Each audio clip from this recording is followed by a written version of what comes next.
Welcome to the IVF Journey with Dr Michael Chapman, the podcast for couples who struggle with infertility and want to fulfill their dreams of becoming parents.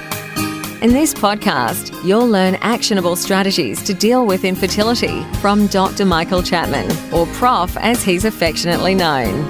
Prof is the co-founder of IVF Australia and is a leading Australian infertility specialist who has helped over 3,000 couples realise their dreams of becoming parents.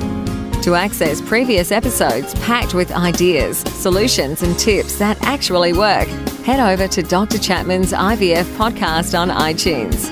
You can also ask questions by contacting Dr Chapman's rooms on 1800 111 483 or by emailing him michael.chapman@ivf.com.au. That first cry of a baby born after the long journey of IVF remains one of the most beautiful experiences in the world. As an obstetrician and an IVF specialist, I've had the privilege of experiencing this over many thousands of times in my long career, but I still remain moved by each baby's first cry. It signifies the end of a long journey and the beginning of a new life. This is Professor Michael Chapman, co-founder of IVF Australia and host of the IVF Journey Podcast. Thanks for tuning in. To access all the previous episodes, head over to my website www.theivfjourney.com and select IVF Journey Podcast from the navigation menu. You'll also be able to find the various services that we provide at IVF Australia. A couple of weeks ago, I got invited by Channel 9, today's program, to go and have a debate about the pros and cons of gender selection, which is clearly a controversial issue. And like all good television programs who want to create viewer interest, they had to have someone with a contrary view. So Dr Ric, the normal morning doctor, who happens to be an IVF specialist, indeed one of my colleagues, but does have a slightly old-fashioned view about the world and does feel that perhaps sex selection is just going a bit too far. I don't agree with that, and I've made that statement publicly on many occasions in the printed media and on television. I think the technology is there. People are going overseas to seek out gender selection when they've already had 2 or 3 children of the same sex. And I think that's a very valid use of our current technology. But listen to what I said and what he said. I'm sure it's enjoyable.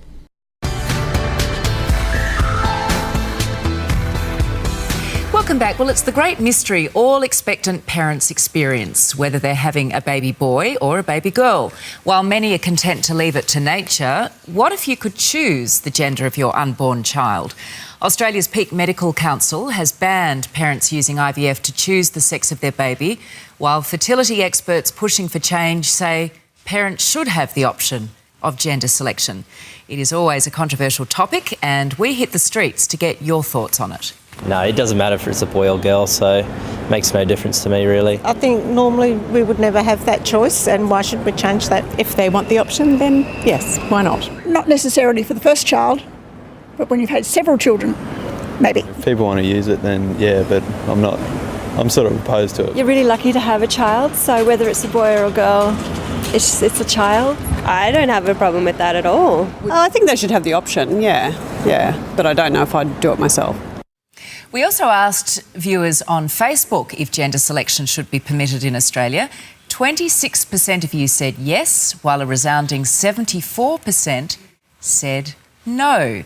So for today's agenda, I am joined by senior fertility expert Professor Michael Chapman and IVF expert Dr Ric Gordon. Good morning to you both.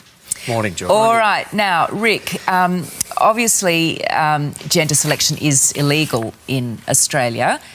But there are some exceptions. Who can access it currently in our country? Well, if there's a medical condition that's attached to one sex or the other, then we find that's a medical indication for sex selection. Nobody wants to have a child that's born with a particular sex-linked disease. So that's the only form of sex selection that's allowed. If you wanted to get rid of a particular disease in your family line, then we can assess that in an embryo and not put those embryos back. How common is that?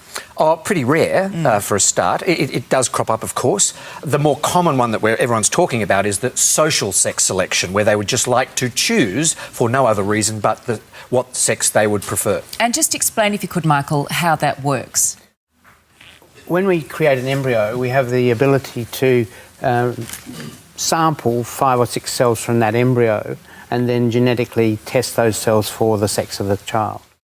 So did you understand that? In other words, what you're doing is you're taking a couple who could normally conceive a child at home through the old-fashioned method, and you're saying, no, for us to predict the sex of your child, we need to now convert you to an infertile couple and put you through IVF. Mm-hmm. We need to give you drugs, we need to collect your eggs, we need to make the embryos, then we need to assess them.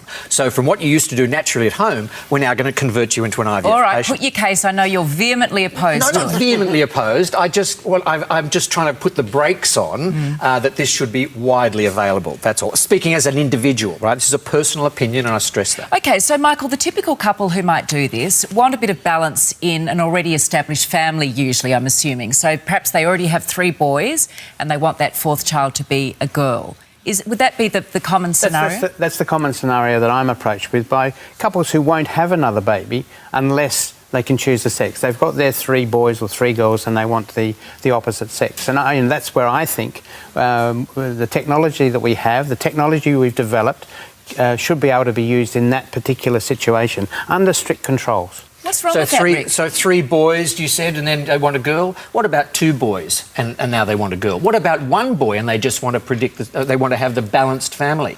Where do you draw the line? The slippery slope argument. Well, slippery slope argument, we wouldn't... Ric and I wouldn't be sitting here if we believed that we should stop at the worrying about slippery slopes. That in 1978, when the first baby was conceived with IVF, it was said to be this is the beginning of the slippery slope of designer babies. Now we're producing 13,000 babies, 4% of all births in Australia, from the technology that we've been able to develop. This is just one step further. So we're talking about drawing a line in the sand, really, how much the society is prepared to accept the use of this particular technology. Because the slippery slope you're referring to is then does it become a case of you walking in and saying, OK, we've already established I can have a boy, but I want a tall boy and I want a dark-haired boy. No, you want a red-haired boy. You was what you meant Of course, to say. I'm married to a redhead. What was I thinking? Sorry, yes. I want a red-headed boy. I mean, you know what we're talking about. Yes. Are we edging closer to that? And as Ric says, where do you draw the line? Yeah, well, I think the society does have to draw the lines. Your program today reflected what the general population actually does say in polls about sex selection. But the general population aren't the individuals with those 3 children who won't have another child. The family who, having had 3 girls, had a boy and he walks into the swimming pool and drowns at the age of 2, they want a boy to replace him. I think the technology is there. Well, we know the technology is there. We should be able to use it. Demand has increased rapidly, Ric, apparently just in the last sort of 10 years. And as we say, it's not available currently in Australia, so people are having to go overseas. Explain that whole process. Well, I think that's one of the arguments that would be put forward, saying, well, people are going off and having it overseas. Why shouldn't we provide that service here that we can regulate it, control it and offer a higher level of medical care, perhaps? So that's the old injector room. We know people are going to inject themselves with drugs. Let's give them somewhere safe to do it. So just because people go overseas to have a particular medical procedure doesn't necessarily mean we should be providing it here. But I can see the argument for saying, well, we can do it better for them here and save them the cost and angst of going overseas. How often are you approached for gender selection? Probably once a month. Mm-hmm. And what's the process? Do you sort of counsel people through it, or how does it work? So, well, what I'm saying to them, no, I'm terribly sorry that at this moment in time, it's not possible in Australia. The NHMRC guidelines say no, and in some states there's actually legislation saying no. There are some states where it's not illegal, but we have to follow guidelines. And there is a potential loophole, isn't there, where people can perhaps in certain states do it? But they would still be contravening our accreditation process and they would lose their licence. OK. Do you see the guidelines being relaxed? Well, certainly in the last debate that the NH&MRC had, who are the people that set the guidelines, it was certainly not a unanimous decision. And so I think it is changing. And like many things in society, attitudes change over time. IVF is now a medical treatment.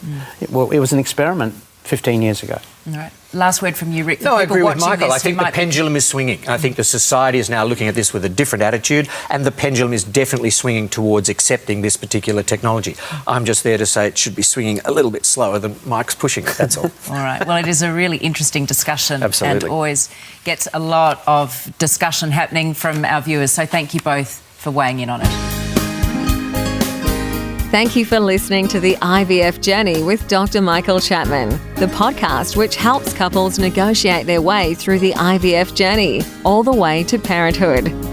You can also ask questions by contacting Dr. Chapman's rooms on 1800 111 483 or by emailing him michael.chapman@ivf.com.au.